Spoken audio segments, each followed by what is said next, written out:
esperar si viene alguno más todavía, ¿no? O están ya todos. Falta alguno. Bueno, vamos a orar, a empezar pidiendo el Espíritu Santo.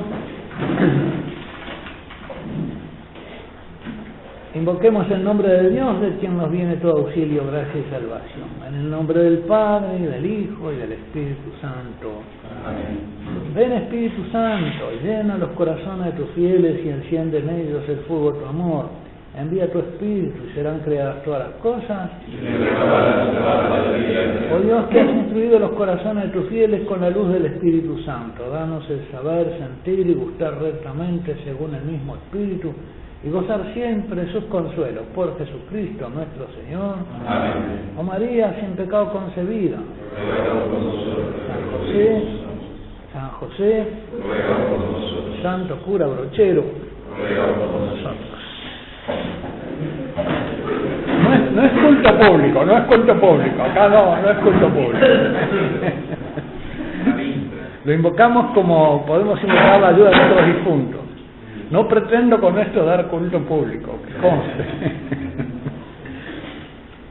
Les dejo acá, a algunos se lo he dado personalmente, pero les dejo un papelito con mis direcciones, mis datos, etcétera, que, bueno, si lo reparte, está. Ahí está mi correo electrónico, están las páginas web, los blogs, mi dirección, por si alguno quiere comunicarse conmigo, tendré gusto.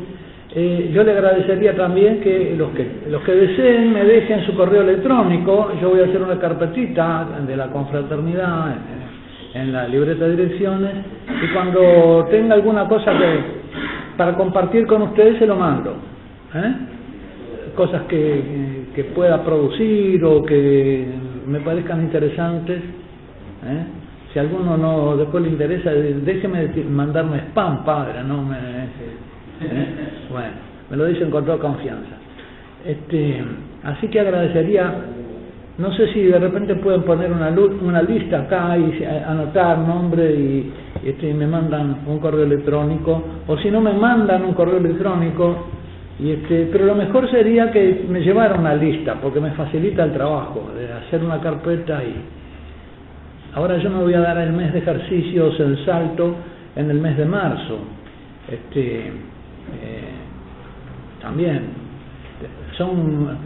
voy a darle a un seminarista y a una señora que está estudiando, a ver si el Señor quiere que funde un grupito de muchachas para cuidar niños abandonados ahí en Paraná, en la zona de Villaguay está ella.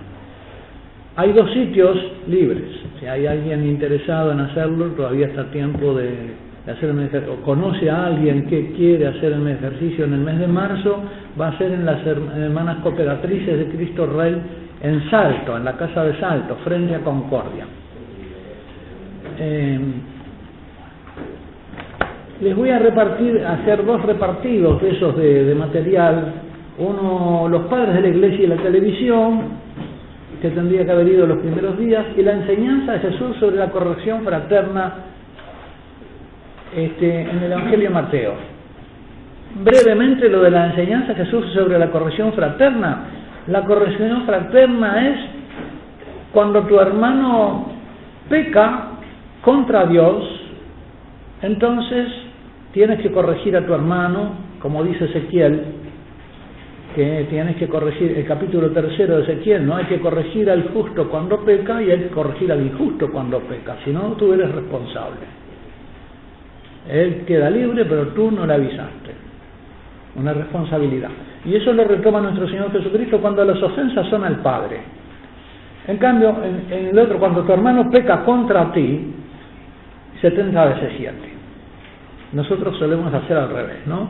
Cuando el otro me molesta, lo corrijo, y cuando ofende al Padre, allá me las den todas.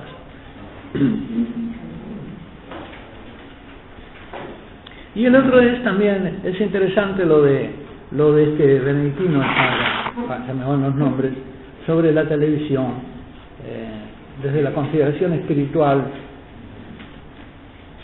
Ahora, les voy a dar el tema de la divina regeneración un poco en algunos otros textos.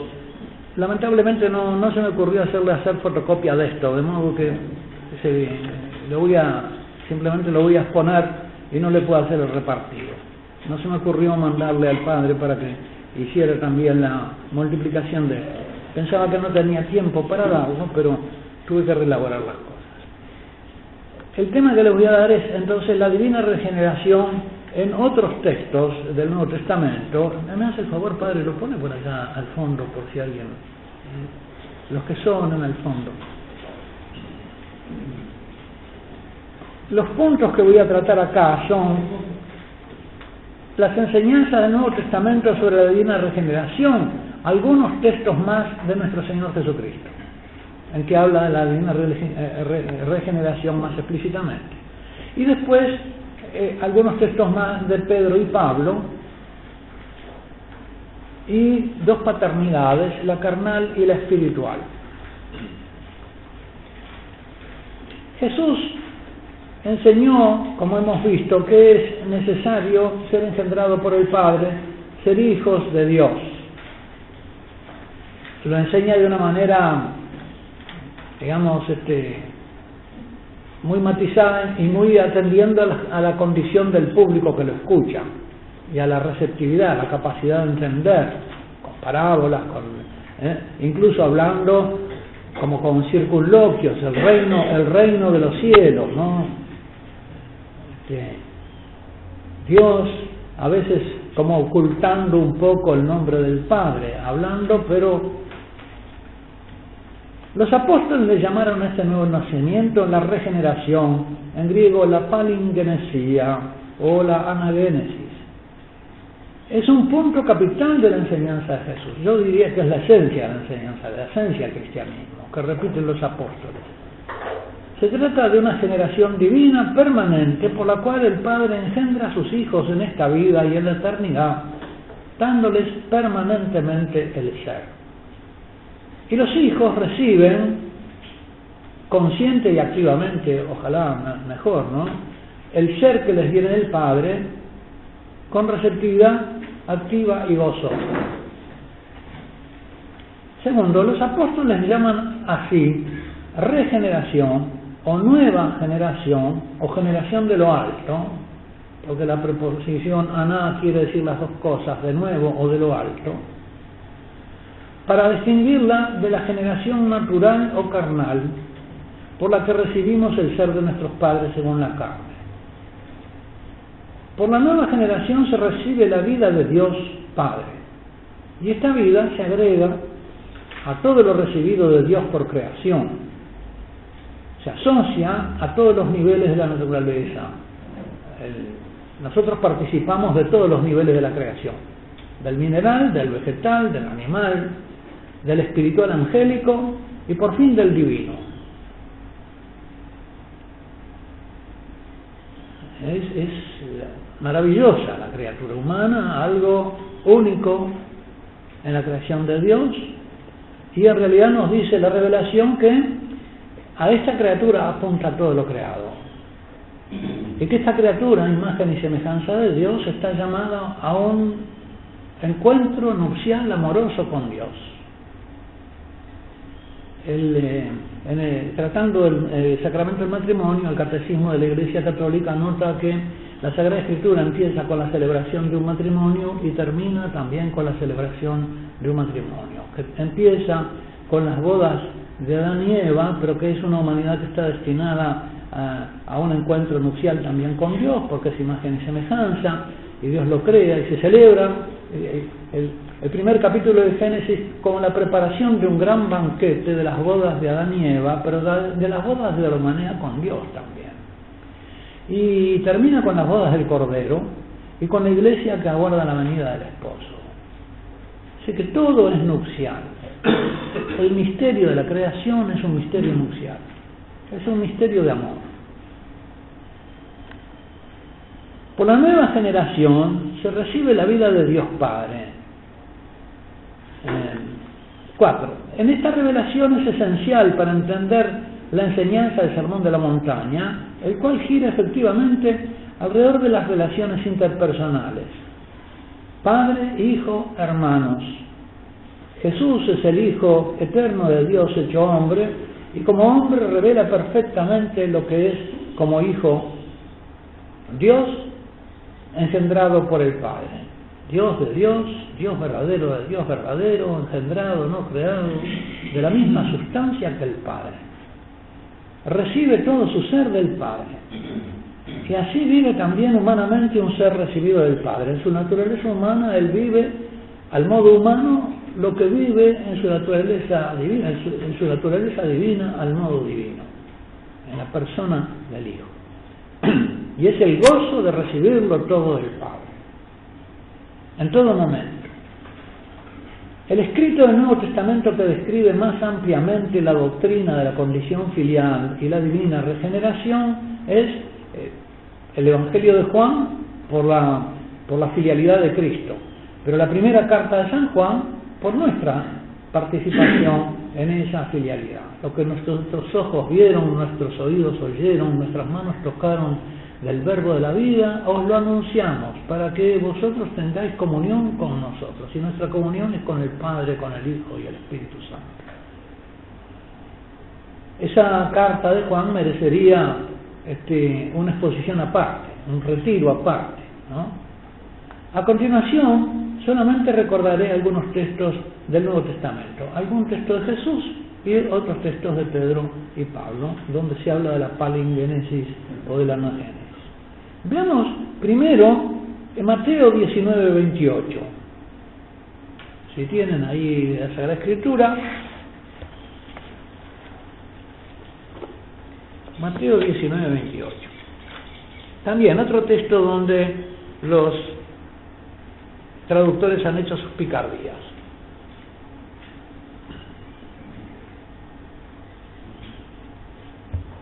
Mateo 19, 28.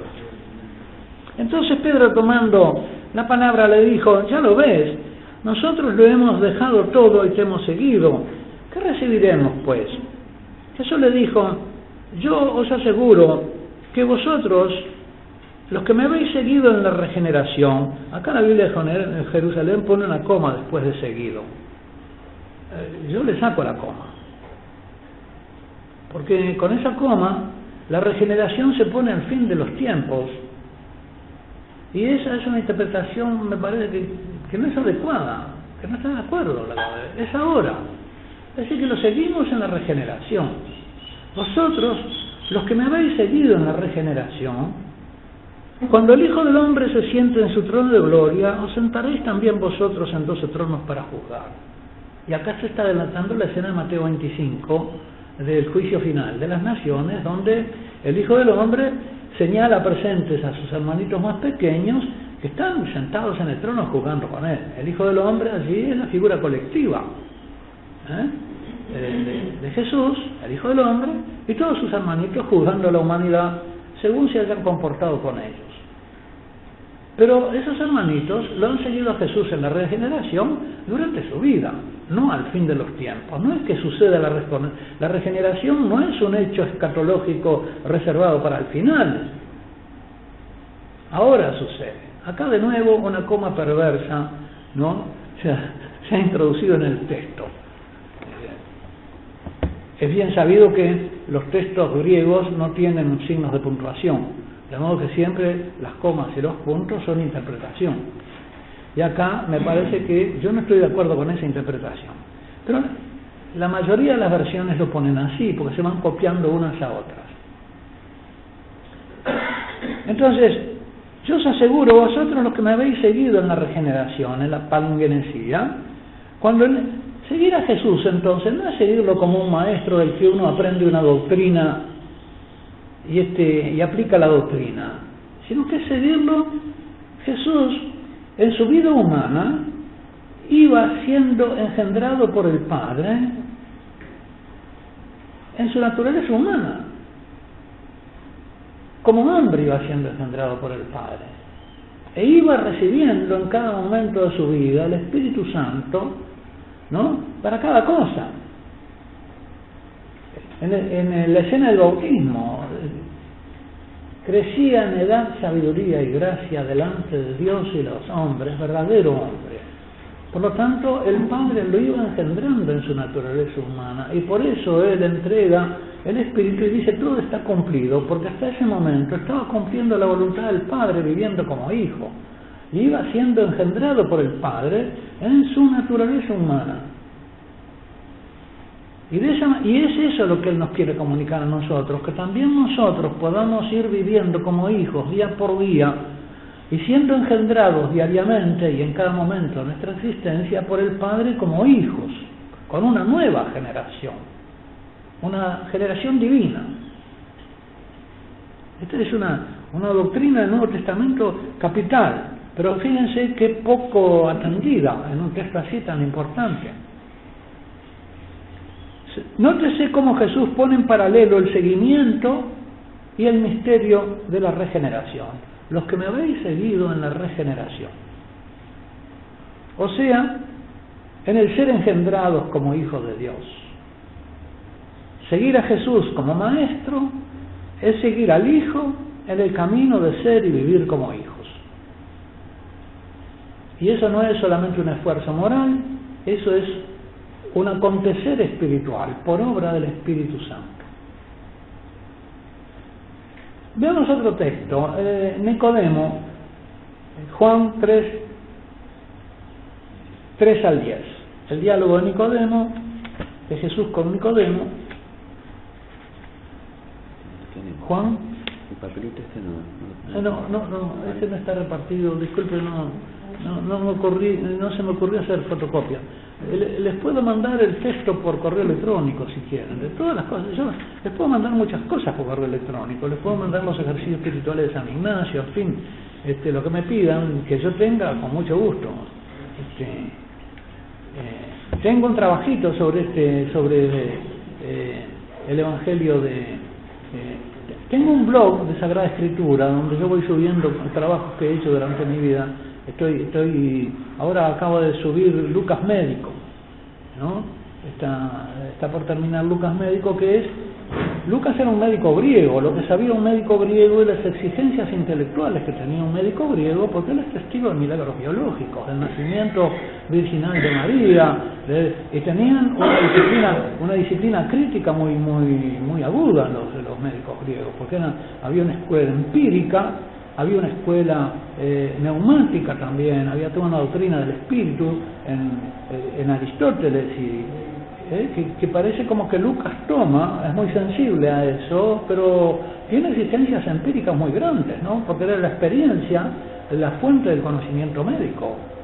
A partir de entonces él, cuando dice que se cayó aquel chico de la ventana y lo recogimos muerto, tenemos un certificado de función, porque el médico dijo que estaba muerto. Y cuando él dice que quiere investigar todo desde el comienzo, y de manera ordenada, y el prólogo del Evangelio de Lucas es un prólogo de exigencia metódica, porque apunta a certificar la certeza de los hechos que han sucedido y que Teófilo ha aprendido.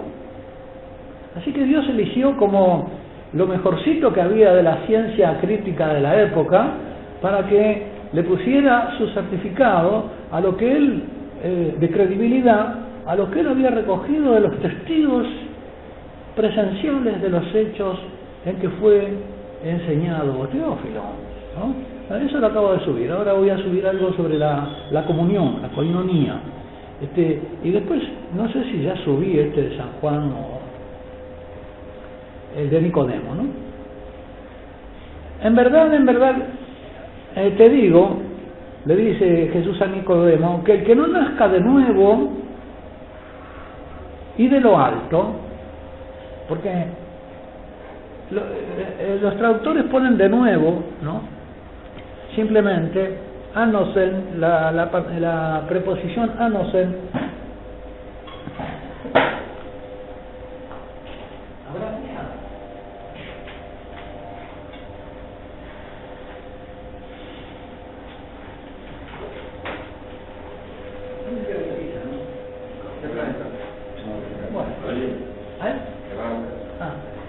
la preposición anosen, aná, ¿no? De aná, Aná quiere decir de nuevo o de lo alto. Y los traductores se conforman con una de las dos opciones. Yo creo que Juan pretende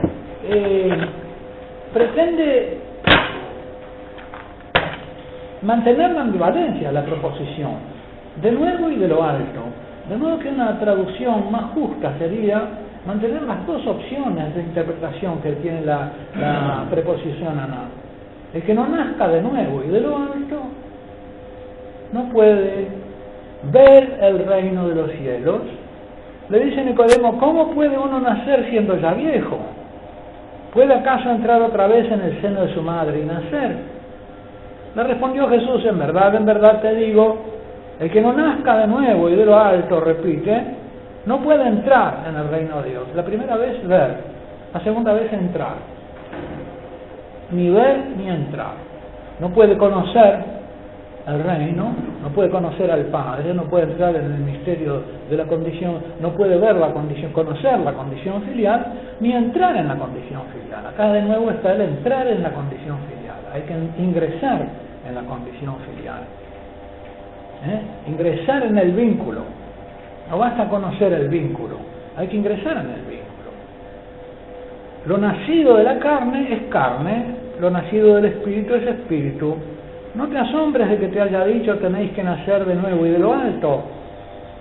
El viento sopla donde quiere y oye su voz. El viento del espíritu, podríamos traducir también, porque el ruach es el espíritu. El espíritu sopla donde quiere y oye su voz, pero no sabes de dónde viene ni a dónde va. Así todo es todo el que nace del espíritu. Un nacimiento del espíritu. Respondió Nicodemo, ¿cómo puede ser esto? Jesús le respondió, tú eres maestro en Israel y no sabes esto. En este texto Jesús explica a Nicodemo la necesidad de la regeneración, de un nacimiento de arriba, de una nueva generación. Se trata de ser engendrado de nuevo, de nacer de nuevo y de lo alto. La preposición de amor. Juan intenta hacer valer la ambivalencia de la proposición aná. De Dios Padre, obra del Espíritu Santo, al que la Iglesia se complace en llamar Señor y dador de vida, ¿no? Es el que da la vida. Jesús parece aludirle a Nicodemo un texto del Eclesiastés, del Coelet, que él debería conocer como maestro de la ley, y otros pasajes, ¿no? Ya vamos a ver también el libro de los Números. Tú eres maestro en Israel e ignoras estas cosas. Eclesiastés 11.5, Eclesiastés 11.5 leemos, así como no conoces el camino del Espíritu en el vientre de la mujer encinta, así tampoco sabes la obra de Dios que todo lo hace. En la visión bíblica, la obra de la generación en el vientre de la mujer se asigna al Espíritu Santo, ¿no? Hay una correlación entre este Espíritu de Dios que da la vida en el seno de la mujer, y por lo tanto lo que sucede en el seno de la mujer es obra de Dios. La mujer es ajena a lo que allí sucede, ¿no? Y es el camino del Espíritu en el vientre de la mujer encinta, ¿no?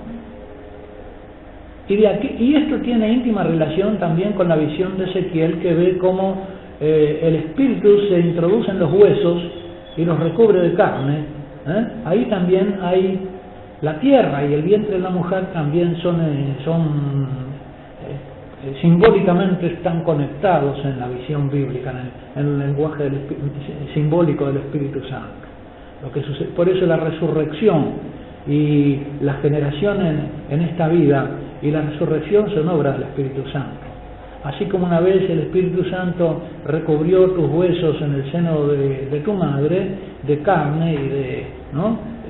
Así también en la resurrección te va a levantar, va a recubrir tus huesos. Esto mortal tiene que ser recubierto de inmortalidad y esto corruptible tiene que ser recubierto de incorrupción. Obra del Espíritu Santo la resurrección. Todo esto lo hacía la meditación, no bastan los textos bíblicos aquí, hay que meterse un poquito en lo que era el cúmulo de comentarios rabínicos y targúmicos que había en los tiempos de Jesús, en los maestros, en los rabinos, y por eso le dice, tú eres maestro en estas cosas. Lo mismo el sentido de la palabra generación. La generación no era solamente el acto de generar, la generación también eran las generaciones. Y los rabinos solían hablar de diversas generaciones.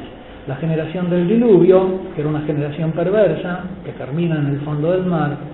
La generación, por ejemplo, del desierto, que era una generación incrédula, que queda tendida en el desierto y no puede entrar en la tierra prometida, ¿no? La generación que Jesucristo dice, raza de víboras, la generación de la serpiente. Entonces, una nueva generación. El Eclesiastés reconoce en la obra divina de la generación humana un misterio en el que interviene el Espíritu Divino. Y también en la resurrección va a ser análogamente, ¿no? Todo hombre es amasado de la tierra, pero en todo hombre sopla Dios un espíritu de vida que le llega en el secreto del seno materno en forma misteriosa e inalcanzable a la experiencia y el conocimiento humano. El camino del espíritu no se conoce, ¿no? Tú oyes su voz, pero no sabes ni de dónde viene ni a dónde va.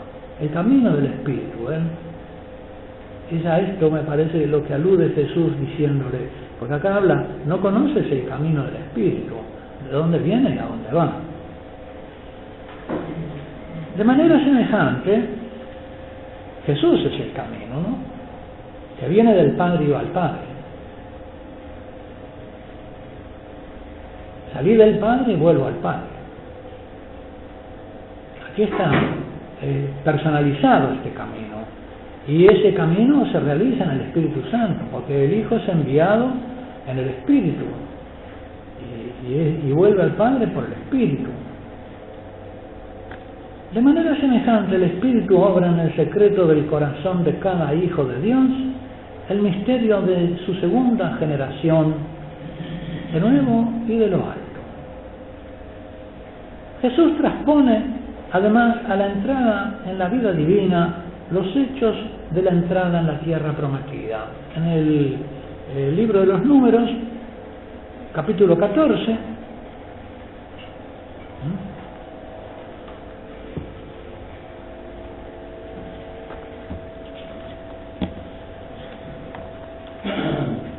recuerdan ustedes que Dios envía, que Moisés envía a los exploradores, Josué, ¿no? En tiempos de Josué se envía a los exploradores a explorar la tierra, a la tierra prometida, desde el desierto. Van los exploradores, vuelven, desanimando al pueblo con sus relatos, la mayoría, solo Josué y Caleb, que son exploradores de la tierra, los animan a entrar, pero el pueblo se alborota y dice, no, los otros exploradores dicen, está poblada de gente, de gigantes, nosotros ante ellos éramos como una langosta, nos van a devorar, no entremos ahí, ¿no? Y los otros dicen, no, vayamos. Dice, la generación de dura cerviz no creyó a los exploradores Caleb y Josué, que les dan buenas noticias de ella. Pero sí creyeron a los exploradores asediosos, que calumniaron la tierra de Dios, oponiéndole sus miedos humanos. Aquellos hechos prefiguraban el testimonio del nuevo explorador que es Jesús acerca del Padre. Si no me creéis cuando os hablo cosas de la tierra, ¿cómo me creéis cuando os hablo cosas del cielo? Si es una generación incrédula que no le creyó a Josué, tampoco le va a creer a Jesús, porque Josué y Jesús es el mismo nombre, son dos formas del mismo nombre. Y acá Jesús se presenta precisamente como el explorador del cielo. A Dios nadie lo vio jamás. El Hijo del Hombre, que vive de cara al seno del Padre, Él nos lo dio a conocer. De modo que Jesús es el explorador que conoce la patria celestial, la tierra del cielo, y viene a anunciárnosla. Y hay una generación perversa sobre la tierra que no cree en la vida eterna, que no cree en la tierra, y que la ve como la región de la muerte, que no quiere ni pensar en la muerte, porque paran la muerte y después no hay nada. Jesús se presenta a Nicodemo como el nuevo Josué al que no se le cree. En verdad te digo, nosotros hablamos de lo que sabemos y damos testimonio de lo que hemos visto, pero vosotros no aceptáis nuestro testimonio. Si al deciros cosas de la tierra no creéis, ¿cómo vais a creer si os digo cosas del cielo? Nadie ha subido al cielo, sino el que bajó del cielo, el Hijo del Hombre. Los que no creen son, por lo tanto, la generación incrédula, la generación del desierto. Así como descreyeron el testimonio de Josué y Caleb acerca de esta tierra, descreen ahora, que era el objeto de la promesa, nada menos, ¿no? Era la tierra donde iban a vivir los hijos. Los dos términos de la promesa, que en el Antiguo Testamento son promesas, vamos a decir, inmanentes de este mundo. Son promesas para esta vida. Jesús viene a traer promesas para otra vida. Así como descreyeron del testimonio de Josué y Caleb acerca de esta tierra, descreen ahora al explorador celestial y a su testimonio sobre el cielo. A Dios nadie lo vio jamás. El Hijo único, que está vuelto hacia el seno del Padre, proscolpon tu Theou, hacia el seno, hacia la profundidad del seno del Padre, que evidentemente que no es un seno físico, sino un seno espiritual, de la profundidad del amor del Padre. Él nos lo ha exegesato, nos lo ha explicado, nos lo ha contado. Nadie ha subido al cielo sino el que bajó del cielo, el Hijo del Hombre que está en el cielo. Cuando Juan Bautista predica, les reprocha a los que lo oyen, raza de víboras les dice, que no hayan aceptado el testimonio de este explorador. El que viene del cielo, dice Juan, da testimonio de lo que ha visto y oído, pero su testimonio nadie lo acepta. También Juan lo ve a Jesús como el explorador de la vida celeste, de la patria celeste, de la Jerusalén celestial, ¿no? De la tierra del Padre, de la tierra, la patria es el Padre, nuestra patria es el Padre, aquel de quien toda paternidad procede, es en realidad de quien procede todo lo que es patria,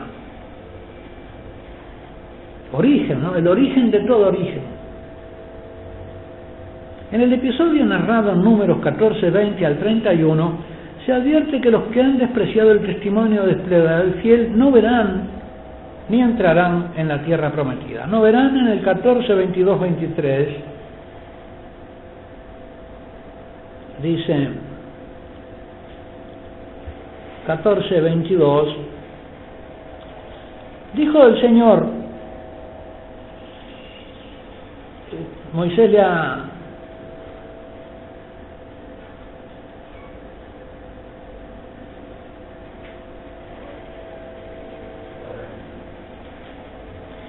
le pide al Señor, perdona la iniquidad de este pueblo, conforme a la grandeza de tu bondad, como has soportado a este pueblo desde Egipto hasta aquí.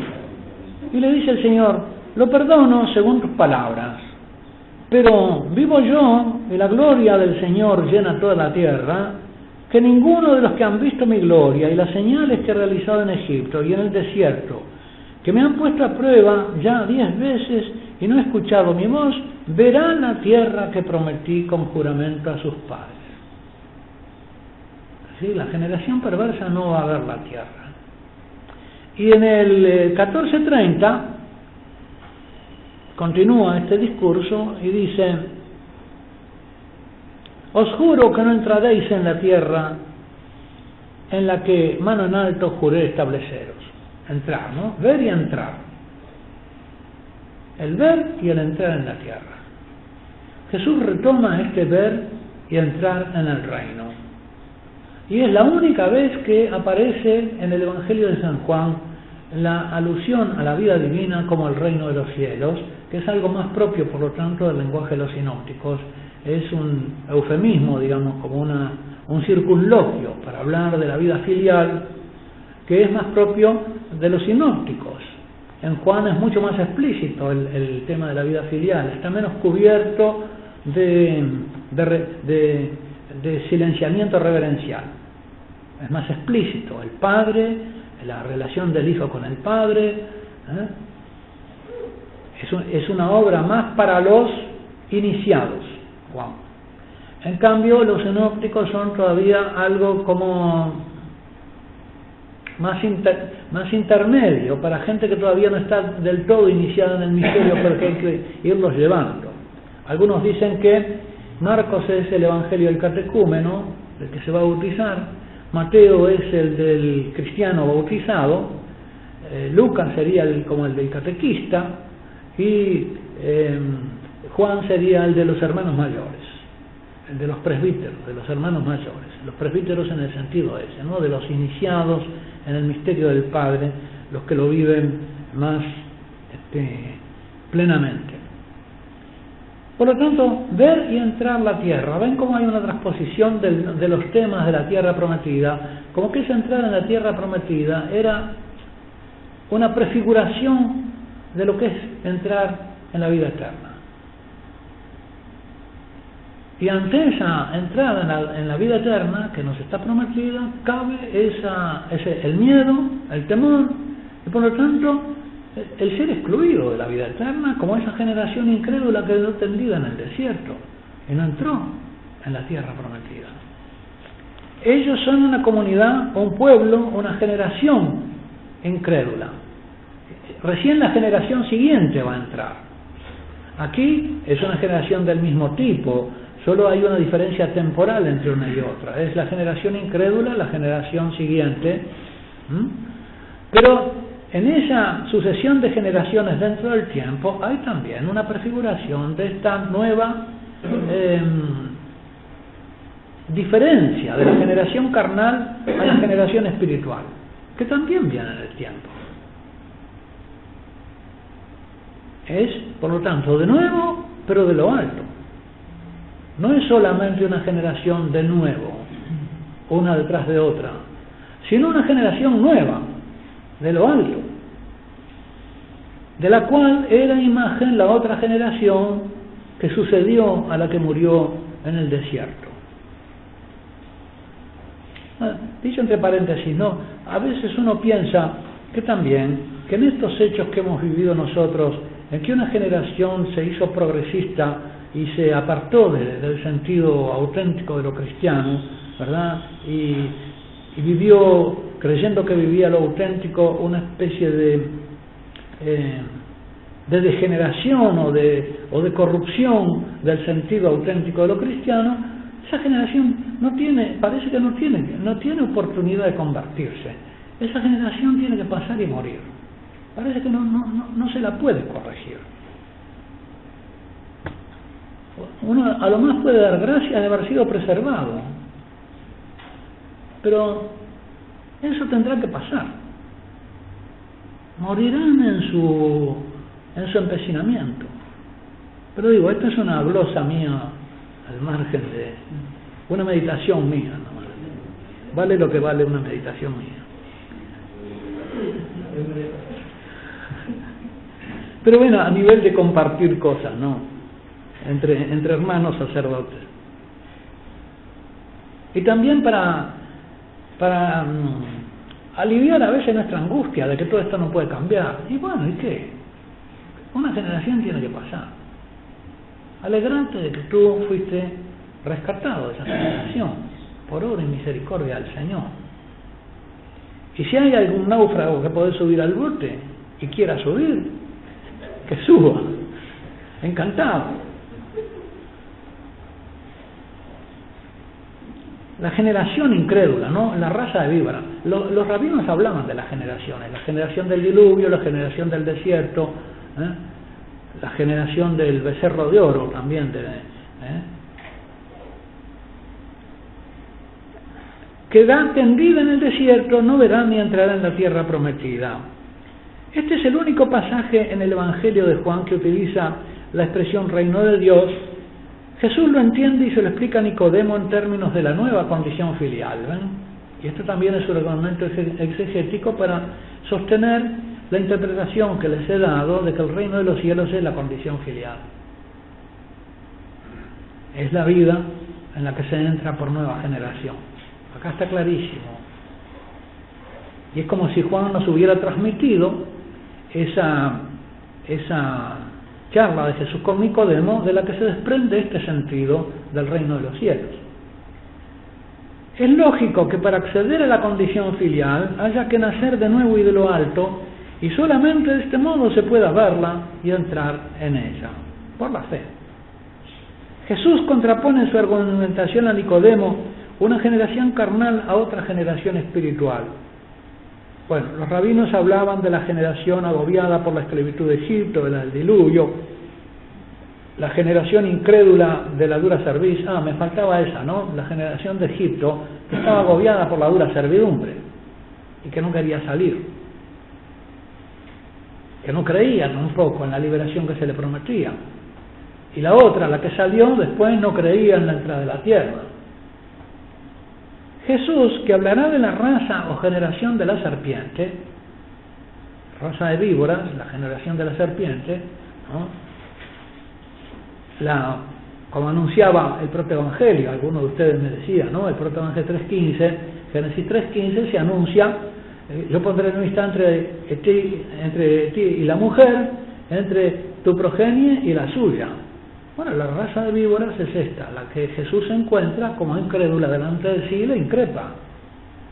Ustedes son la raza de la serpiente, los hijos de Satanás. Si conocierais, ¿por qué no conocéis a mi Padre? Queréis matarme. Si conocierais a mi Padre, ¿no? Es la generación que se le opone a Jesús. Jesús, que hablará de la raza o generación de serpientes, reprocha a Nicodemo que, siendo experto en las Sagradas Escrituras, no lo entienda el planteo de una nueva generación. Eso para un rabino era ABC. Nacida de lo alto, es decir, de Dios, que baja de las nubes como el Hijo del Hombre, con quien se identifica, porque Nicodemo también tenía que conocer al Hijo del Hombre en Daniel, lo que eso significaba, ¿no? Una figura de hombre que baja de los cielos, porque lo que sube del fondo del mar es la generación bestial, de las bestias, de los hombres bestias, de los imperios de este mundo, que no tienen figura humana, sino que son, digamos, como bestias. Lo más que tienen de común con el hombre es la cuarta bestia, que habla. Pero habla, tiene eso de humano, pero dice grandes cosas, pero son todas mentiras. Así que lo que tiene de humano es mentiroso. Y tiene muchas cabezas, ¿no? Habla muchas cosas. Los príncipes. Bueno, vayamos a un texto de Pedro y a otro de Pablo ahora. Pablo le escribe a Tito 3, 4, 5.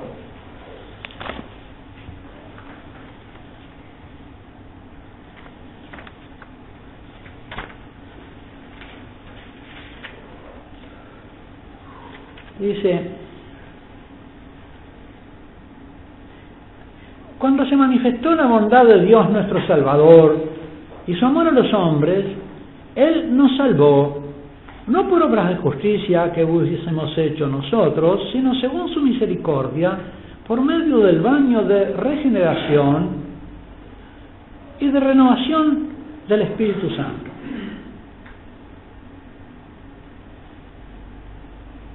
Pablo alude aquí al bautismo, por el cual se es engendrado por el Espíritu Santo, autor de la conversión y la fe, que son una renovación interior total, la creación de un corazón, de una criatura nueva, para lo cual sería insuficiente un esfuerzo moral, no por obras de justicia que hubiésemos hecho nosotros. Así que por más que yo me ponga a querer comportarme como hijo, ¿no? Por un esfuerzo propio mío, no. Tengo que pedirle al Padre. Y por eso, el querer ser como hijos tiene que transformarse en nuestro corazón en un clamor. Hay que pedírselo al Padre como un clamor.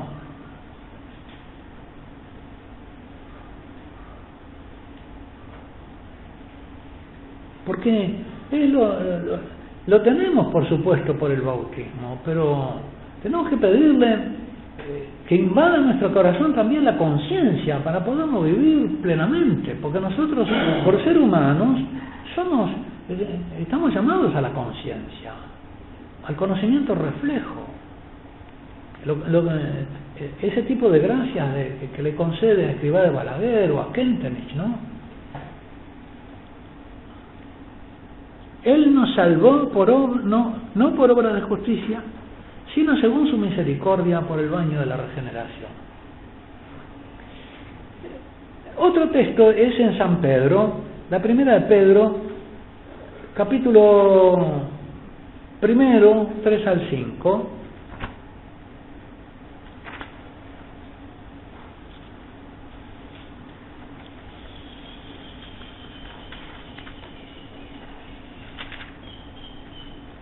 Dice: bendito sea Dios, el Dios y Padre de nuestro Señor Jesucristo, quien por su gran misericordia, mediante la resurrección de Jesucristo entre los muertos, nos ha reengendrado.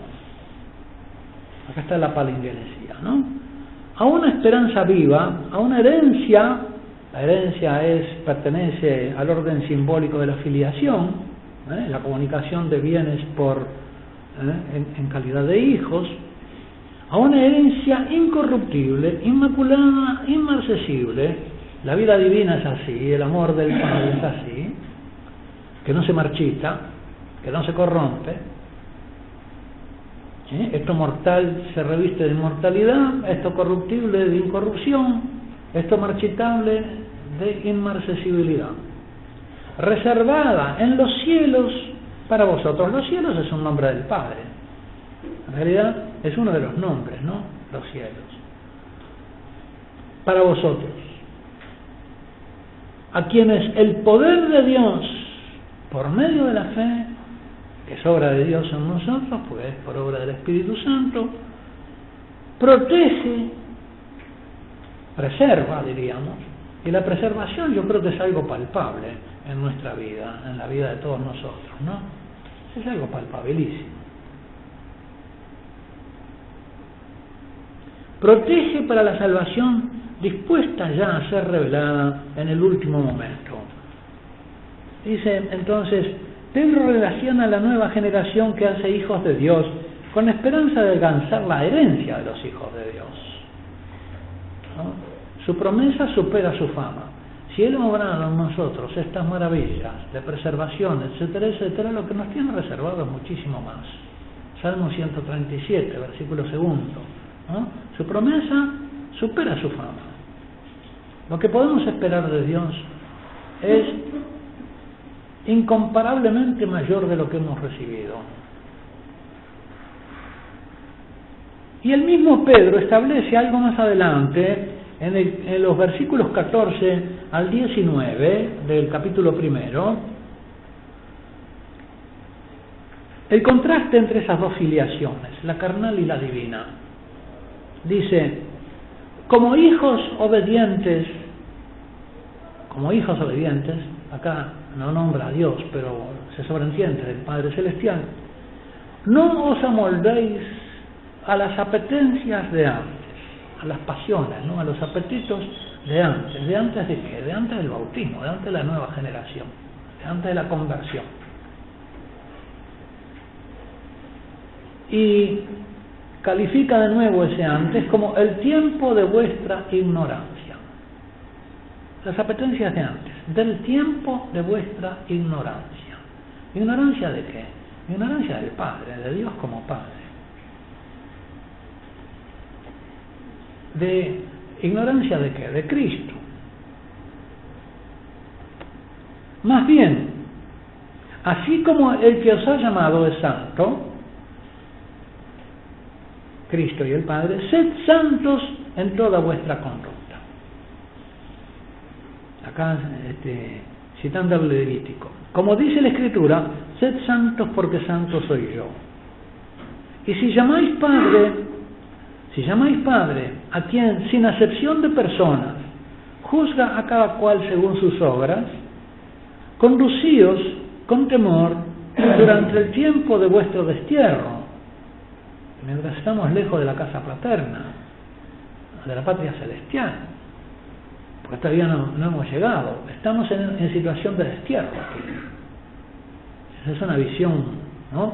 Que somos peregrinos. Non habemus hic manentem civitatem sed futuram inquimus. No tenemos aquí morada permanente, buscamos la futura, dice la carta a los hebreos. Estamos en condición de peregrinación y por lo tanto de dispersión. Pedro empieza la carta diciendo: Pedro, apóstol de Jesucristo, a los que viven como extranjeros en la dispersión. Esta es la situación normal de la Iglesia y de los cristianos. Y por eso se reúnen solo para la Eucaristía y después son despedidos para la dispersión. Podéis ir en paz. Ite misa es la condición de la Iglesia, es la condición de la dispersión. Y lo que los une es la Eucaristía. Sabiendo que habéis sido rescatados, y yo creo que eso también es la condición normal de una parroquia. A veces el párroco insiste en tener a los feligreses alrededor suyo como una especie de cloaca con sus pollitos. Y no es así. Tiene que alimentarlos con el cuerpo de Cristo y mandarlos al mundo. Como un padre manda a sus hijos a que se golpeen. Y le muestra sus cicatrices. Y los anima a que las cicatrices son buenas. Hay un libro que habla de esto de la paternidad, de la crisis de la paternidad hoy, de Claudio Risset, que es un psicólogo italiano y psiquiatra, y se llama El padre, el ausente, el inaceptable. No sé si hay traducción castellana. El padre, el ausente, el inaceptable. Y dice que es muy importante la cicatriz del abuelo, la cicatriz del padre para la formación de los niños. Que los niños tienen que aprender a golpearse, ¿no? Animarlos. Y por lo tanto, cuando la mamá los educa a los niños y el papá no interviene, son blanduchos, porque la mamá no quiere que sufran.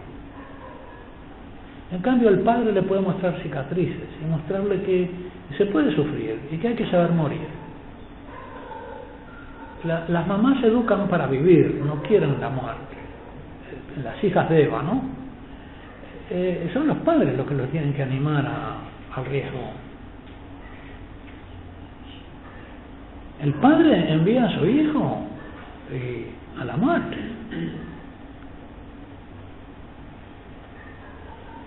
Sabiendo que habéis sido rescatados de la conducta necia heredada de vuestros padres terrenales, no con algo caduco, oro o plata, sino con una sangre preciosa.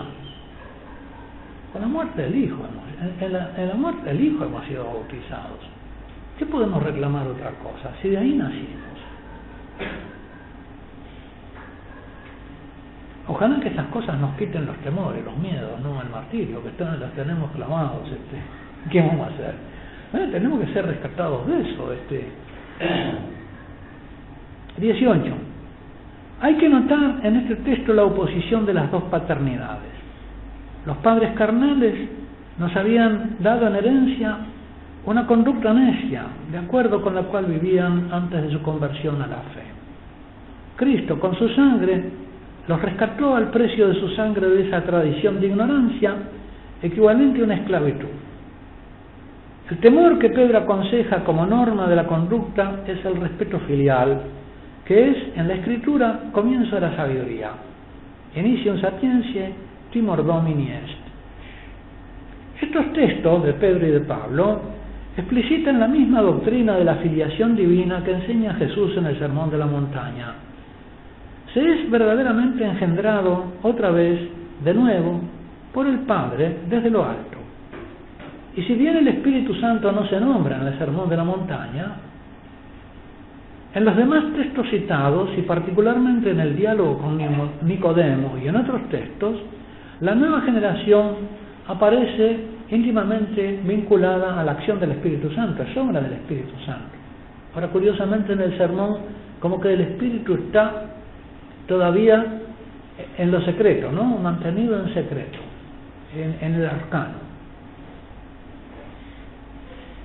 Luego, dos paternidades, la carnal y la espiritual. San Pablo afirma que de Dios procede toda paternidad en los cielos y en la tierra. Patris es la palabra griega, paternidad es patris o patria. Según la carne la generación según la carne es como obra de creación, obra de Dios también. O Dios interviene. Pedro, por su parte, explicita la situación real de la paternidad humana en su actual condición de la naturaleza herida por el pecado y se refiere a la condición caída de toda paternidad, de su tiempo y de todo tiempo. La conducta necia heredada de vuestros padres. Por más santos que sean, siempre hay algo en ellos, ¿verdad?, que es tributario de la carne. Una paternidad capaz solo de transmitir una conducta necia, es decir, lo contrario de sabia. Y si los padres son sabios, a veces es la necedad de los hijos lo que le impide recibir la herencia sabia de sus padres. Porque no asegura nada, la generación carnal no transmite la herencia a la santidad de los padres. Hemos visto hijos necios de padres santos y sabios. Pablo muestra el origen divino de la paternidad humana, y por lo que me estoy refiriendo a los textos que hemos visto, ¿no? Uno de Pablo y otro de Pedro, el de Tito y el de la primera de Pedro. Pablo muestra el origen divino de la paternidad humana y por lo tanto su vocación excelsa según el plan divino.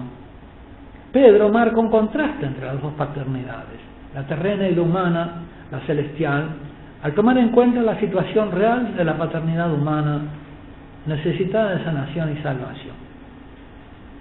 22. Hay otra diferencia entre la paternidad humana y la divina en el modo de transmitir el ser y de educar en la sabiduría. Mientras los padres según la carne nos dan el ser por una generación puntual y luego continúan durante algunos años de niñez y juventud su obra de formación humana mediante la creación, el Padre Celestial que nos ha creado y llamado a la existencia mediante la generación carnal nos engendra incesantemente, bautismalmente. Por eso el bautismo no se repite, porque es, digamos, como un punto continuo, ¿no? Es puntual, pero está concebido como continuo, tiene que actuar continuamente, dándonos el ser en todos los niveles: material, sensible, anímico, intelectual, afectivo y personal. Nos reengendra cada día, nos engendrará eternamente.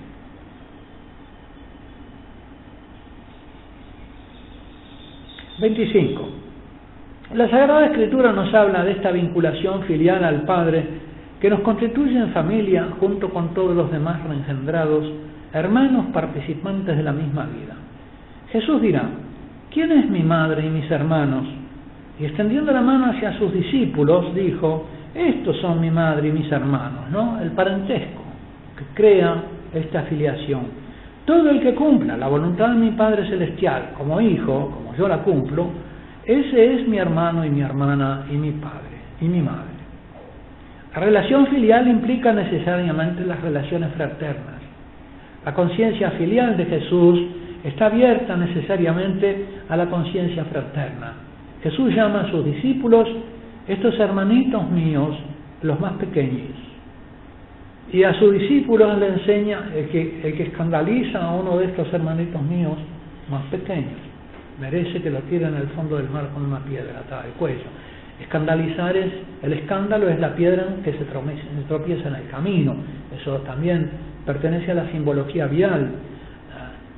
El que hace tropezar en el camino hacia el Padre, o del seguimiento del Hijo hacia el Padre, ese merece ser arrojado al fondo del mar junto con las bestias que aparecen en el sueño de Daniel. Y a sus discípulos les enseña a orar Padre Nuestro. Un ejemplo notable de esta conciencia nos lo ofrece el texto en que Jesús resucitado la envía a la Magdalena con un mensaje a los apóstoles. Le dice: vete donde los hermanos, vete donde los hermanos y diles. A veces nosotros la palabra hermanos la hemos como banalizado un poco, ¿no? Resbalamos por encima de ella sin pararnos a profundizar su sentido teológico. Maravilloso. Vete donde los hermanos y diles: subo a mi Padre y vuestro Padre, a mi Dios y vuestro Dios. Tenemos el mismo Padre en común con Jesús. Él es pues nuestro hermano mayor, o como dirá Pablo, el primogénito entre muchos hermanos, o el primogénito de toda la creación, o el primogénito de entre los muertos. Nosotros somos pues sus hermanitos pequeños. El hecho de tener al Padre en común y recibir todos la vida de Él nos constituyen hermanos. Hay un solo nosotros, divino humano, que tiene su origen en el Padre, del cual somos miembros. Pero insisto en que tenemos que pedir la plenitud de la conciencia de este ser filial para nuestra misma bienaventuranza, porque esa bienaventuranza en la tierra, para nuestra fortaleza, porque el gozo del Señor es nuestra fortaleza. ¿Por qué somos débiles? Porque nos falta el gozo de la vida filial, porque nos falta el gozo de la paternidad divina, y esto hay que pedirlo. Y el Padre nos lo concede, porque las cosas buenas nos las va a conceder, y esto lo quiere. Y por eso nosotros lo deseamos. Sentimos el deseo en el corazón. Pero ese deseo hay que soplarlo como un fuego para que se encienda y se inflame. Como le dice San Pablo a Timoteo, en la primera a Timoteo le dice: por eso te recomiendo que reavives el fuego del carisma de Dios. Que reavives el fuego, anasopirein dice, ¿no? Piros es el fuego, ana, de nuevo, dar vida de nuevo al fuego, vivificar, soplar el fuego. Yo creo que tenemos que soplar el fuego de que se realice en nosotros esta filialidad, esta filiación, que el Padre nos engendre, que tenemos que clamarlo. Yo les aconsejaría que ahora que tienen un viaje largo, se dediquen todo el viaje a pedirlo,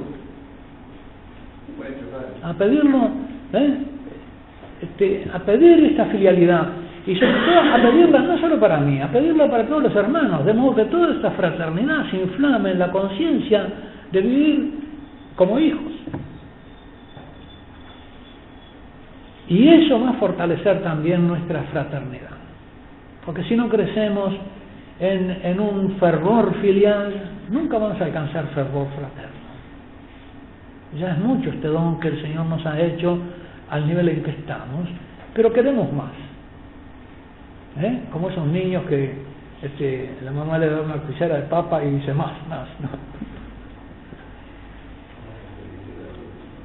Y la mamá contenta. Bueno, el Padre es contento de que le pidamos ser engendrados por Él, porque se lo pedimos para su gloria. Él se glorificará en nuestra filiación, en nuestra filialidad. Y si nosotros nos contagiamos de esa filialidad de Cristo, bueno, pues el Espíritu Santo a través de nosotros también inflamará en el corazón de los bautizados la conciencia de ser hijos, y ellos también glorificarán al Padre en sus vidas. Porque para eso el Padre nos puso al frente de la casa. Nosotros, divino humano, que tiene una estructura familiar, de vínculos interpersonales originados en su proveniencia divina, es visto también como una ciudad, y no solamente como la casa del Padre, donde hay muchas habitaciones, y a la que Jesús fue a prepararnos un lugar. La palabra casa era un nombre del templo en Jerusalén. No hagáis de la casa de mi Padre un mercado. Y los discípulos recordarán la profecía: el celo por tu casa me consume, por el templo, ¿no? El celo del templo, la casa. Por lo que puede verse, y bueno, y como esa casa no quiso recibir al Hijo, va a ser destruida, no quedará piedra sobre piedra. Y la oración cristiana va a arrojar al templo con su montaña al fondo del mar. Por lo que puede, ¿por qué la oración cristiana? Porque va a ser la oración de los hijos. Si se reza el Padre Nuestro en el Espíritu Santo, el templo entonces y el monte Sión son sustituidos por la Jerusalén celeste y, ¿verdad?, la montaña santa. Por lo que puede verse en estas palabras de Jesús una evocación del templo celestial, del altar del Cordero, sino también la ciudad santa Jerusalén, lo que ve el Apocalipsis de Juan, ¿no? Una ciudad, una comunión de los santos concebida como ciudad, más aún como un reino, con las puertas hacia los puntos cardinales para recibir a toda la humanidad, ¿no? Con las 12 de los apóstoles, un reino, el reino de los cielos, el reino del Padre o el reino de mi Padre. No sé, ¿alguna pregunta que quieran hacer?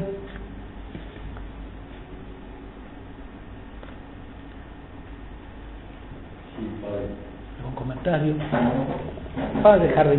A la luz de las lecciones que nos está dando, a la luz de las lecciones que nos está dando y enseñando, el progresismo sería como un regreso al judaísmo con todos los vicios de las generaciones malas. Por ejemplo, el sometimiento al poder de la generación de la servidumbre en Egipto, la generación incrédula, la del desierto, la generación perversa, la de la víbora, la época de Cristo. Las generaciones se sintetizan y se juntan en este tema del progresismo que persigue a los que quieren ser fieles a Cristo y al Padre y quiere crear otro tipo de fe o de Cristo que es distinto del Hijo del Padre. Y es una vuelta a la justificación por las obras. Usted ve la teología de la liberación, la teología, todas esas son versiones distintas. Y algo para que se escandalicen los sacerdotes.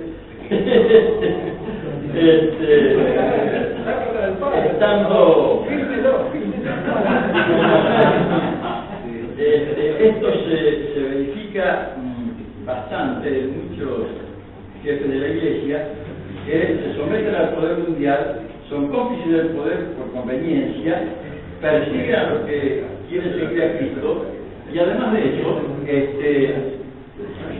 predican una cuestión sociológica en cuanto a la vida cristiana.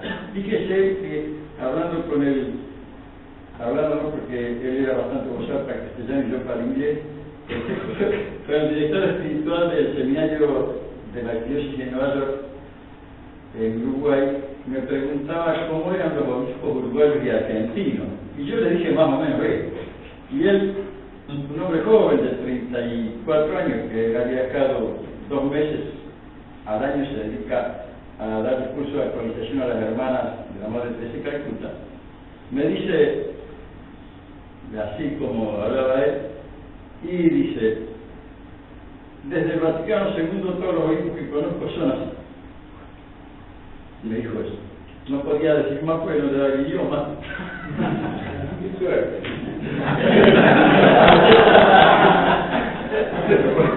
Pero sí, ciertamente que es como una vuelta al judaísmo, como un regreso. El padre Pavarotti era un polaco que se en Chile, yo no lo conocí, pero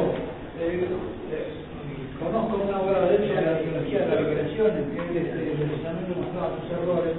Tiene unos escritos, unos artículos que salieron en la revista Verbo, que me lo mandaron, yo se los puedo mandar si a alguien me interesa, en que habla precisamente de eso, de que el protestantismo es que hay un proceso de protestantización del catolicismo y que el protestantismo es una vuelta hacia la judaización del catolicismo y lo muestra.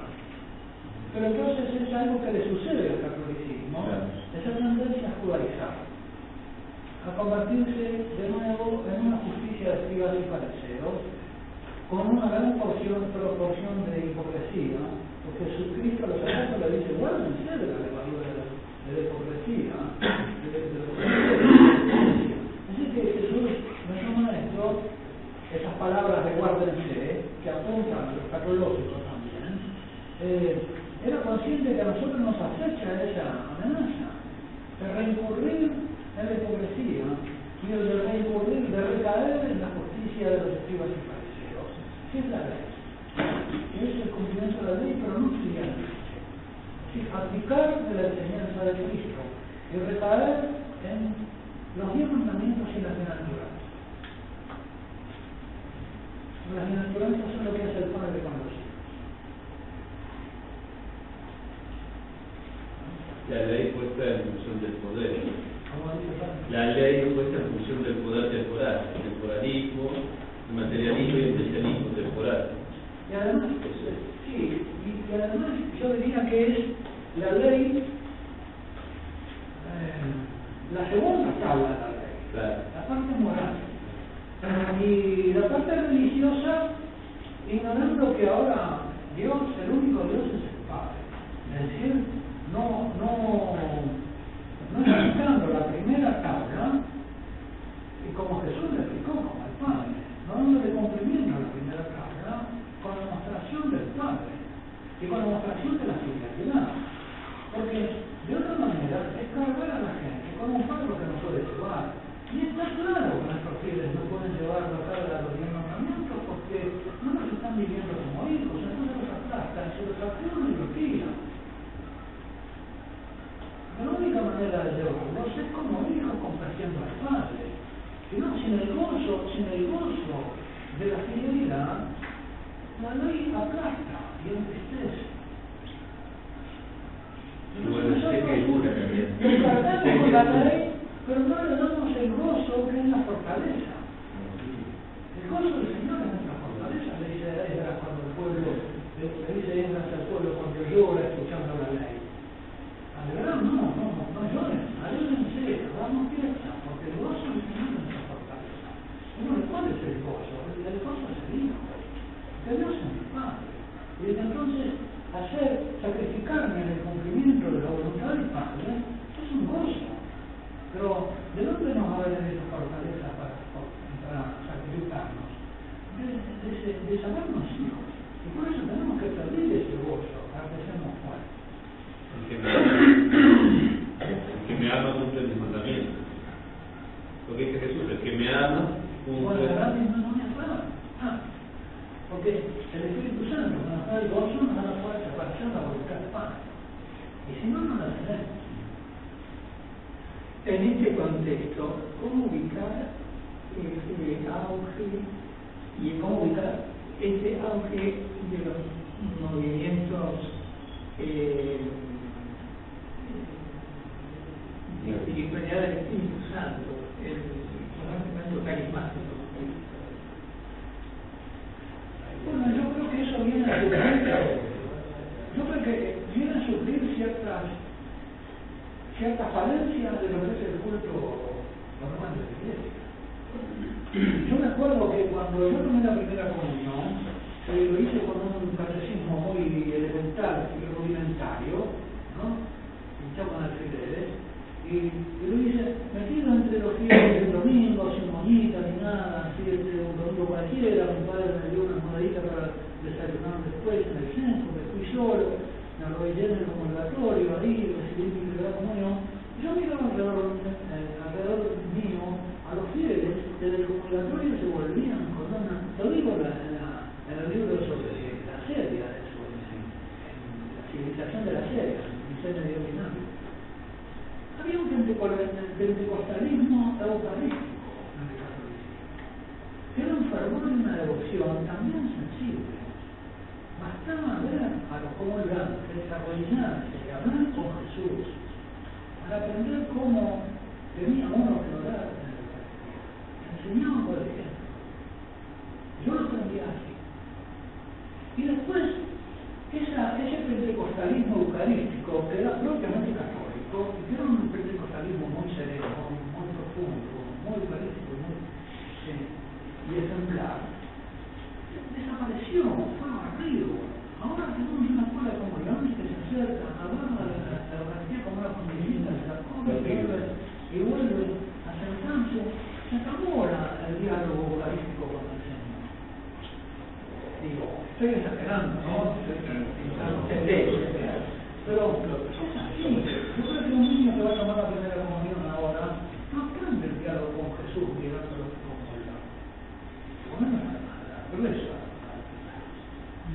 Nuestro convocatorio desapareció. Desapareció con eso una forma única y sacra y irrepetible de recibir la Eucaristía. ¿Y por qué se sustituyó? Por una cola. Y la cola se hace en el banco, la cola se hace en el mercado, la cola se hace en el decorativo. Es decir, eso no es sagrado. Porque todo el mundo hace cola para dar las cosas de la vida. Entonces, la misa no es una procesión, es una cola. Padre, aparte es antipastoral también, antipráctico, porque el comulgatorio para el sacerdote más rápido a la comunión. Claro que sí. Antipráctico, inclusive. Además, desde el punto de vista práctico. Pero desde el punto de vista sacro también. Primero. Además los arrancar, muchos hablan de arrancar una hazaña hacia Dios. Y después la traje del culto. Bueno, yo creo que hay que rescatar ciertas cosas que son rescatables. En vez de dejarnos, rescatarnos. Y esa sensibilidad que hay en el movimiento carismático. No se puede vivir sin lo sensible. Yo creo que el movimiento carismático lo que hace es recuperarnos de los puntos sensibles del culto.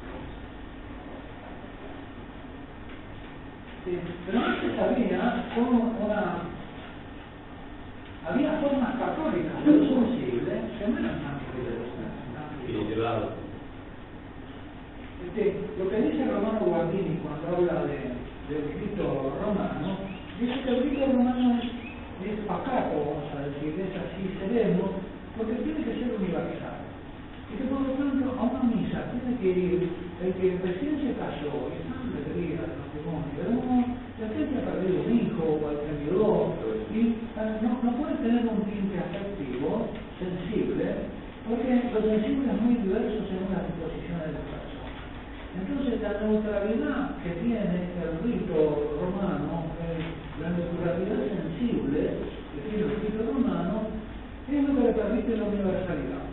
Ser para todos un rito en que cada uno puede participar con su propia sensibilidad.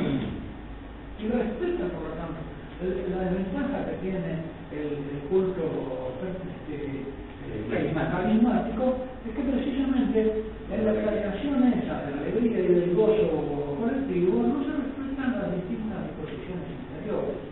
Y a la larga eso tiene sus dificultades. Yo creo que la otra parte... que venía el progresismo previo el tema de la alegría solamente en el culto, porque acá nos pasó una vez que había la misa de la juventud, que era una gran alegría, y un buen día apareció el obispo, como suele pasar.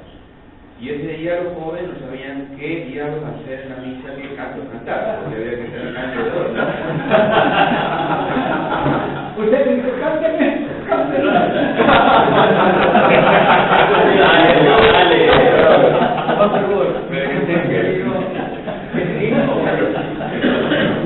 Pongamos que la entrada se la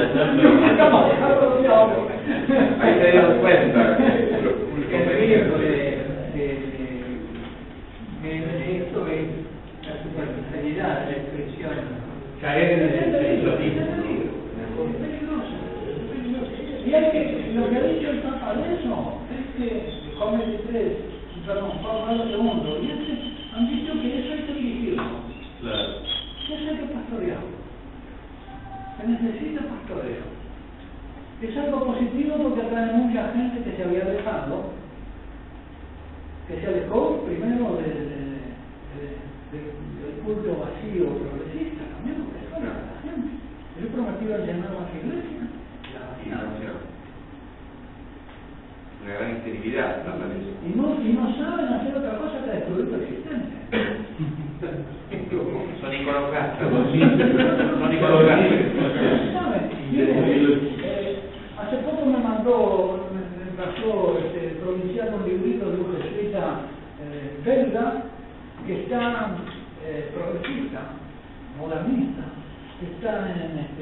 no sé para qué me lo pasó, para ver qué decía, ¿no? Y yo caí en la extremidad de dar el juicio, pero bueno, modernista, tardío. Como segundo, pero sin categoría teológica todavía, ¿no? Bueno, se fue al Tirol, está en el Tirol. ¿Por qué? Porque en el Tirol hay todavía una parroquia fervorosa, donde puede vivir diciendo que no crean eso, no crean eso, no crean eso. ¿Por qué no se va este progresista a una ciudad secularizada o a una parroquia de una ciudad secularizada de Holanda o de Alemania o de Europa? ¿Por qué no se va ahí, entre sus semejantes? Lo va a destruir. Lo van a destruir donde todavía es catolicismo. Y eso es la iniquidad que crece destruyendo la fe. Son agentes de la iniquidad, los obradores de la iniquidad que dice Jesús. Son eso. Son los agentes de la iniquidad. Que en nombre de Jesucristo destruye la fe. Y que escandalizan a los creyentes, ese va a terminar con María Marino, no sé, en algún lobo suizo si le voy a pasar. Los peores que tienen cargos elevados, padre. Los peores que tienen cargos elevados. Algunos incluso son obispos, han hecho méritos por el camino. Pero eso no le dan por eso. No le dan para más, nada. No, pero digo, están en la universidad. estaría enseñando en una universidad. Si tuviera un poco más de teología, de profesor, como Hansel, ya junto de Hansel. Claro. ¿Qué relación hay, padre, en un tema que nosotros lo vinculamos mucho a usted con el tema del algo de las serias? Sí. ¿Y qué relación hay con esto espiritual de las serias y este avance del progresismo que yo veo, por lo menos tomando una década, yo veo que está acentuado, o como decía el padre Jardín, o recién el padre, uno ve que en los puestos claves, en los lugares donde hay determinación, inclusive a veces con un ropaje muy peligroso, porque a veces lo hacen con un cierto ropaje de una cosa intermedia, prudente, de pronto recomiendan el rosario, la Virgencita de Luján, hagamos o un autor bueno, y después viene el bombardeo, que cuando usted está bajo un poco la guardia le pegaron un tortazo que lo mandaron al colectivo, ¿no? Es decir, ¿qué relación hay con el tema de la serie, inclusive para nosotros? Yo digo, la serie es un fenómeno demoníaco, es un demonio la serie. El nombre del demonio que se entristece por las cosas blancas. Y yo creo que se alarga como formalismo. La informalidad es consecuencia del formalismo. Yo creo que había mucha gente que vivía la forma como aplastándolo. Creo que debido a un cierto jansenismo que se había metido en el catolicismo, ¿no? Había formas jansenistas y el jansenismo es formalista, ¿no? Entonces vino la informalidad. La gente pensó, cuidando la forma, pero no sustituyó la forma. En realidad no tendría que haber cuidado la forma, que él estaba lleno del espíritu. Y entonces es tan sin espíritu el formalismo como la informalidad. Pero todavía la forma tenía la capacidad de ser llenada del espíritu. Ahora, sin forma ninguno, ¿de dónde recoge? ¿No? Y cuanto más informal pareciera que más aplaudido, ¿no? Si cuanto llega más desvencijado y si va a estar y le cuento, es decir, ya... Padre, en realidad yo creo que la informalidad es una forma distinta de expresar la fe, carente de estructura, ¿no es cierto? Porque el hombre no puede vivir sin forma, tiene cuerpo. Sí, pero entonces siempre son creativos. Pero no hay espiritualidad profunda que le dé sentido a lo que hace. Mis compañeros holandeses tenían, y yo digo también, una carpeta con muchos cánones distintos, creados. Se creaban cánones. Y ahora, usted hacía una carpeta, era de mal gusto repetir el canon dos veces. Tenía que ser creativo. Yo tenía de compañeros en mi teologado a los experimentadores, era el tiempo que se experimentaba, ¿no? Preparando la nueva liturgia, se experimentaba, estaba en una experiencia, pero el experimentalismo salvaje. Los míos eran los autores de racismo holandés, otros. Por eso yo no soy un conservador, soy un progresista que está de vuelta. Y eso me ha protegido, porque uno cuando sufrió el tifus o queda bobo, o se muere, o queda bobo. Tal vez la asedia va de la mano generalmente va de la mano con la herejía. Si bien podemos ser víctimas de la asedia de los ortodoxos, pero habitualmente uno ve, por ejemplo, la vida de Martín Lutero y todo eso, un problema de asedia. Yo creo que el formalista vive una asedia, pero oprimido por otras razones en el concepto de la forma. Está viviendo la forma por una hipocresía. Y la forma lo aplasta. Y cuando él logra, digamos, tener el ambiente propicio para obtener lo mismo por otra vía que no es la forma, tira la coraza de la forma y obtiene lo mismo por el poder de la misma, por la informalidad. Y se hace apóstol de la informalidad y después donde ve forma, ve formalismo. No es capaz de ver una forma llena de espíritu. Donde ve forma, ve formalismo. Entonces odia la forma. Y odia a los portadores, aún a los que viven la forma, los miran como formalistas. Por ahí, si tuvieras esto, diría que el progresismo es un catolicismo cansado. Es una amenaza, es un reproche para él. Lo que dice el libro de sabiduría, ¿no? Venid, confabrémonos contra el justo, porque su vida es un reproche para nosotros. Hasta juntar las manos en la misa les molesta.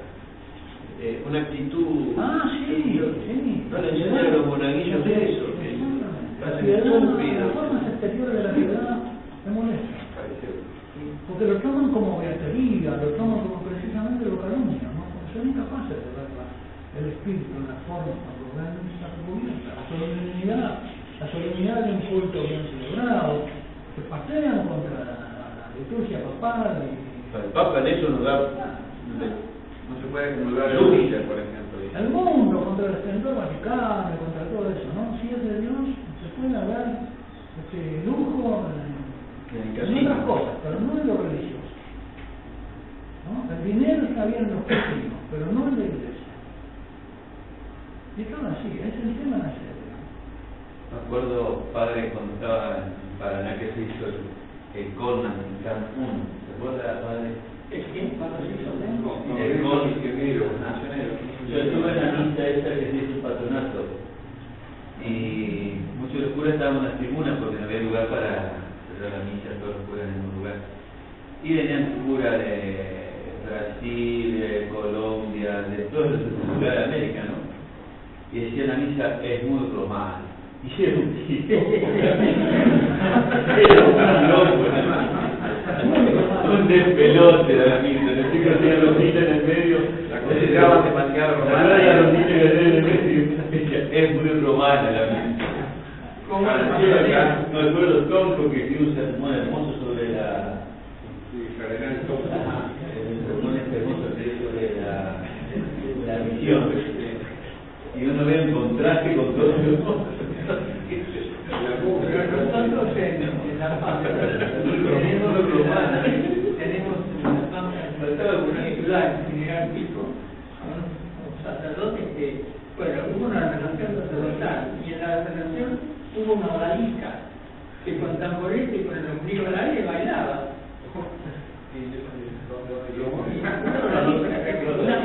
Una bola.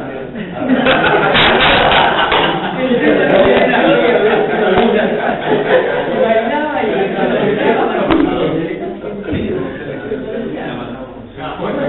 sacan una gallina, el niño, ya no confiesan más, confiesan el séptimo de crucero y digamos, era la vida, ¿verdad? Sí, es terrible. El mismo obispo medio como que tuvo que decir algo, porque bailó la odalisca y hubo también una camiseta de fútbol y demás en la misa de ordenación de los salesianos. Pero así se pasaba hasta el obispo. Yo no lo vi, pero gente lo fue cuidado por la sanidad. ¿Qué es esto? Realmente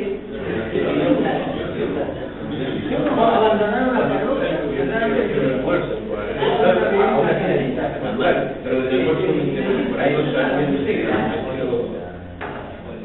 Nuestro obispo no le dice nada. Y a la parroquia la padre, en esa misa de Compla, se acordará el padre también, había sacerdotes y obispos que estaban sacando fotos a la gente, obispos sacándole fotos a la gente. Lo que estaban Oficiando. No sería Villegas.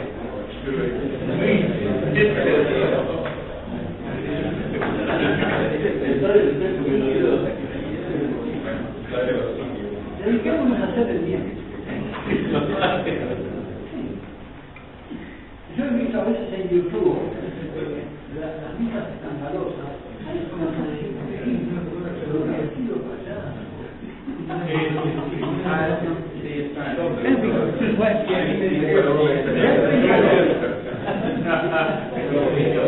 Eso en YouTube está como denunciado, ¿no?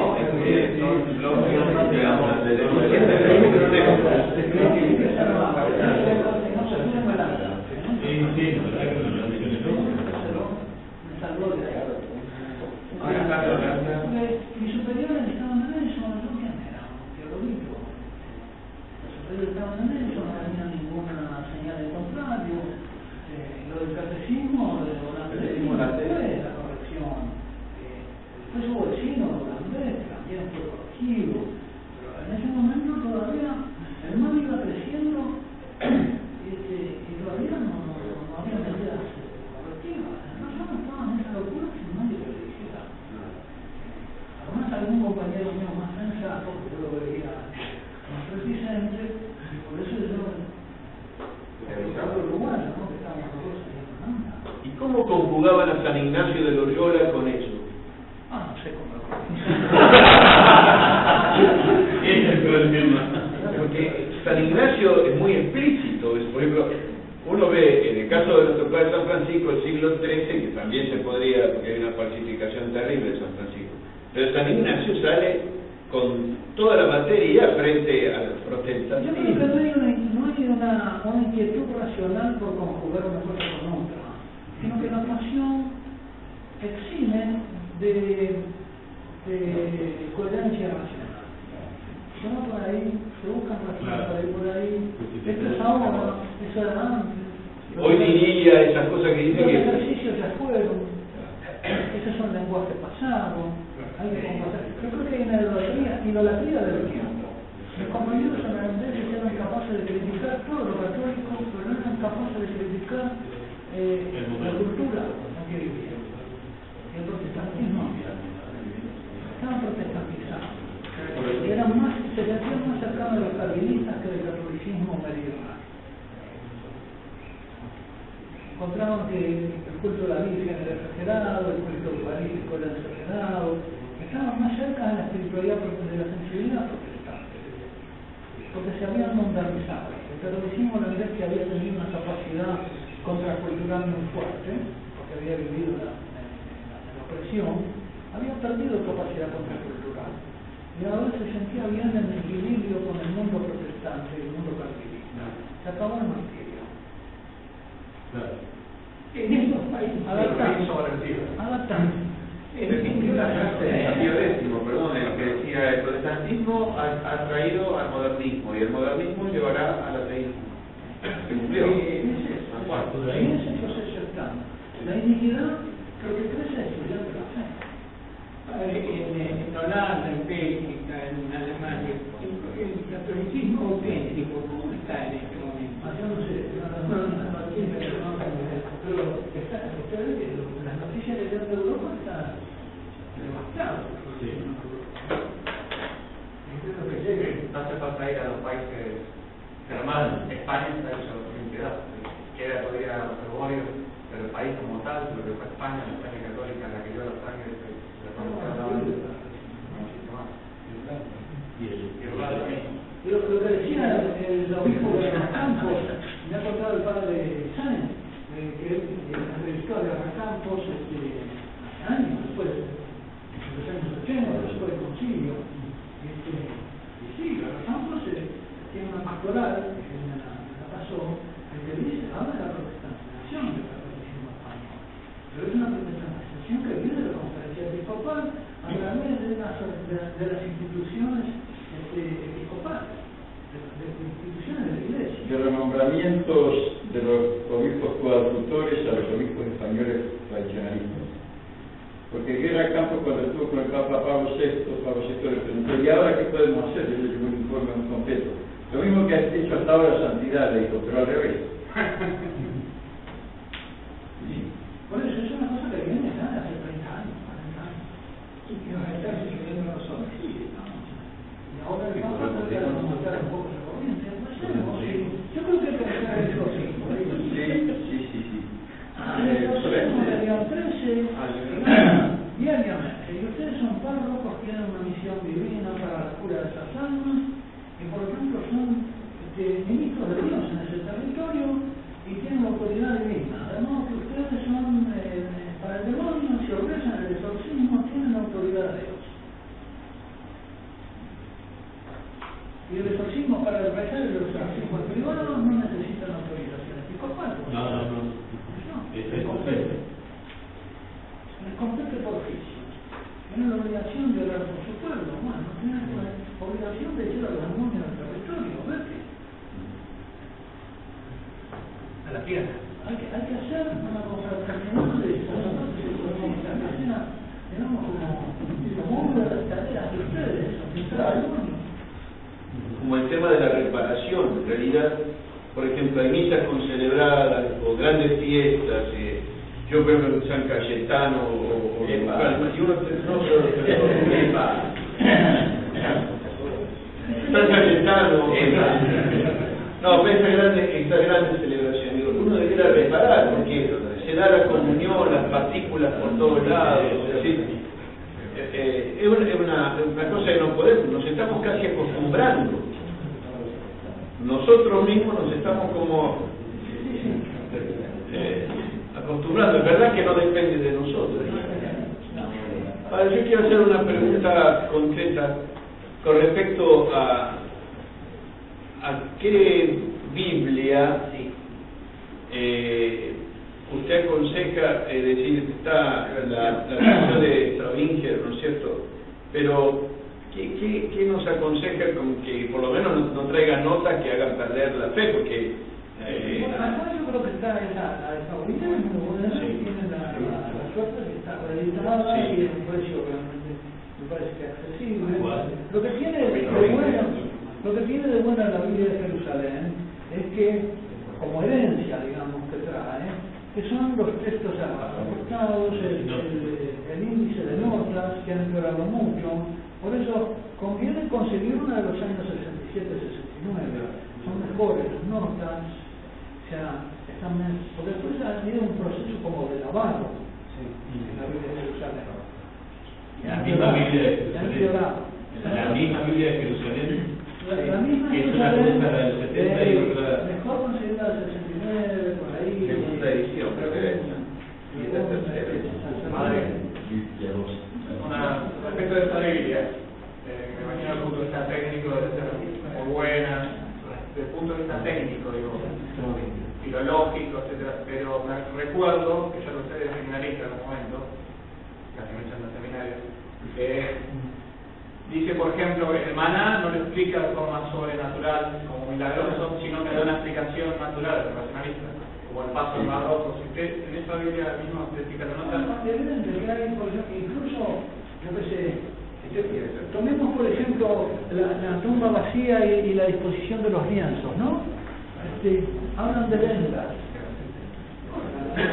son los lienzos, y la traducción que dan es espantosa. El padre Freguier había hecho un artículo en el cual mostraba que había que dar otra traducción, pero se ha impuesto esa traducción, las vendas por el suelo y el sudario en un lugar aparte, no como las vendas, que no dice la verdad. Lo que vieron fueron los lienzos aplastados, claro, como y el sudario no como los lienzos, sino adultando por su lado.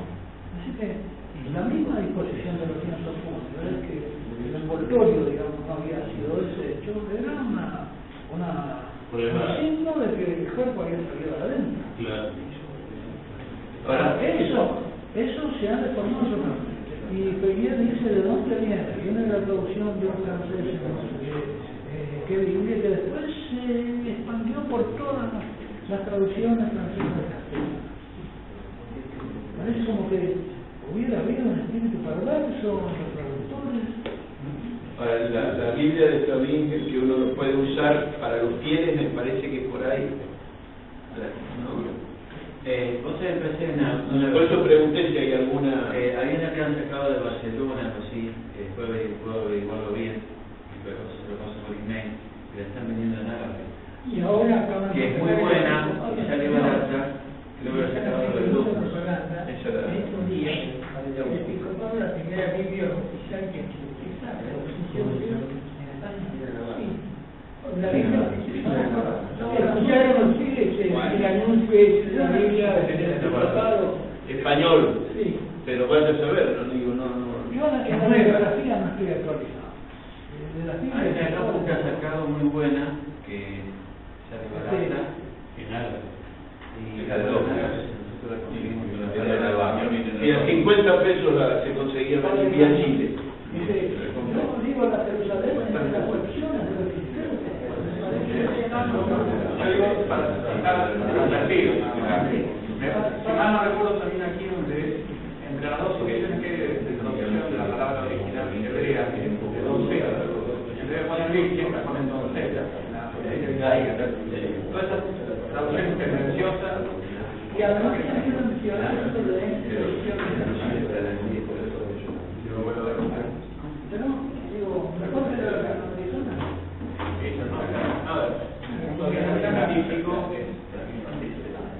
Y después la Biblia de Gorati y esta pueblo de Dios. Lo que hay. ¿Cuál padre, perdón? La del pueblo de Dios. La del pueblo de Dios, entre lo que hay también. Digo, total, entre lo que hay, ¿no? ¿Por qué elegimos menos mal? Lo que pasa es que está todo el tema que venía usted desarrollando para esas palabras que traicionan, que otra gente no otra, ¿no? ¿Sabe qué? Yo creo que lo que nosotros tenemos que hacer es meternos en el griego. Claro. Algunos ya estamos bien.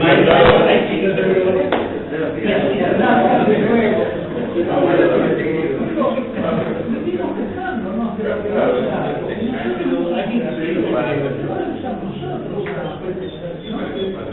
pero podemos algo, eso podemos gratificar también.